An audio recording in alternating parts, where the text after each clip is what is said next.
is welcome Dara.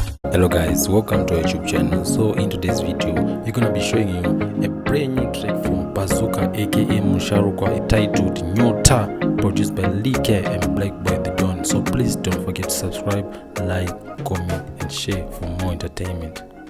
Is welcome Dara. Machena mukuruva mazvano Taska skin kenyu mdara Utano Bas munofitwa ni majini Kunyanya tumasutu Azisingano Is welcome Dara. Hapa nasema nesi chakbari maseku Isinga one gingana manetu Ketepetu Matatepu Vale malepu Is welcome Dara. Machena mukuruva mazvano Taska skin kenyu mdara Utano Bas munofitwa ni majini Kunyanya tumasutu Azisingano Is welcome Dara.